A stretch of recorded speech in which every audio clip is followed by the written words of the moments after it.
why are there ping pong balls behind us? Well, because not only do we have Game 4 between the Knicks and the Pacers, we also have the NBA Draft Lottery. It is live at 3 o'clock Eastern right here on ABC. Stephen A. Smith, Michael Wilbon, I am Malika Andrews. Happy Mother's Day, everyone. We're certainly thinking about all of our mamas here, the best of the best. And we're getting you set for the Knicks and Pacers, which brings us, gentlemen, to today's fight for victory. It's brought to you by Modelo. Tyrese Haliburton has put up 30 points, 5 assists, and 5 threes in his last 2 games. If he does it a third straight game, he will join Steph Curry, Luka Doncic. Damian Lillard is the 4th player to put together that long of a streak in the playoffs. But let's not forget about Jalen Brunson now. 25 points and 5 assists in each of his last 7 games. With another 25-point performance, he will break a tie with Bernard King in 1984 for the longest streak in Knicks postseason history.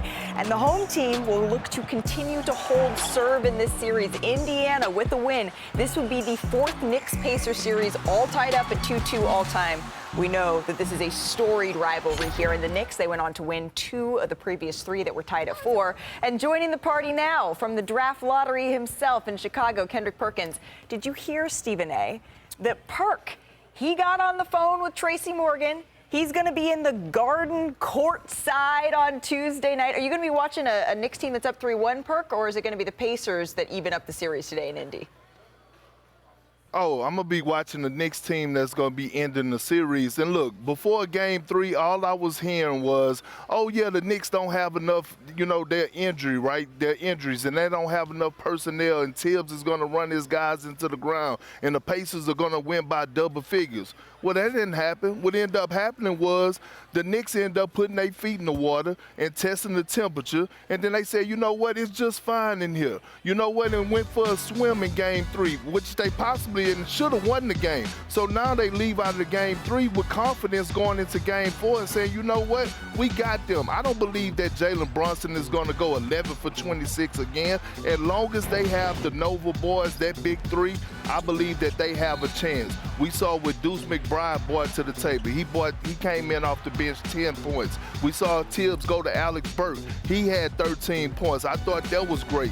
And then again, we know what Precious Achiuwa is capable of doing, especially pounding the glass, being a versatile defender. I love the position right now the Knicks are in. They're going to come out tonight. Jalen Brunson is going to be better, and they're going to win this game. That's so much optimism. He sounds like Stephen A. I wonder, first of all, Perk, how did you get to be in my hometown today instead of me? You're in Chicago for the draft lottery. Don't try to stop by Chicago Cut either. Yes, off limits to you. Perk, it sounds like that you are leaning heavily toward the Knicks. You don't think there's been enough attrition or so much that the Knicks are going to be rocked by this. You're making Stephen A. feel all warm and, glowing over here. What happened? You don't think the Pacers have it in them to even this series at 2-2 today? I don't, especially we don't know how Tyler Haliburton is going to be feeling. And again, I believe in those 3 guys from Villanova, right? I believe in Dante, I believe in Big Body Brunson, and I believe in Josh Hart.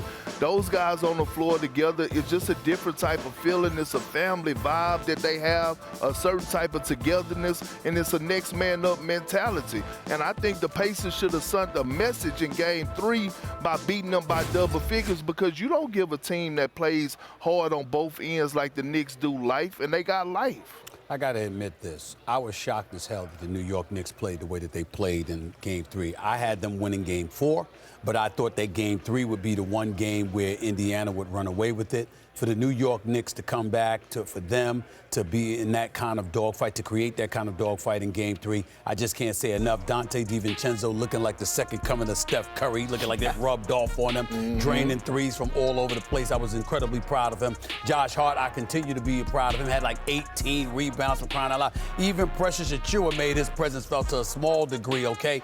Jalen Brunson wasn't 100%, wasn't close to it, and we get all of that. Here's what I say, however, Perk, that we have to watch out for. The New York Knicks in the 4th quarter of this game, 16 points, 4 of 19 shooting, that's 21%, all right? 3 of 9 from three-point range.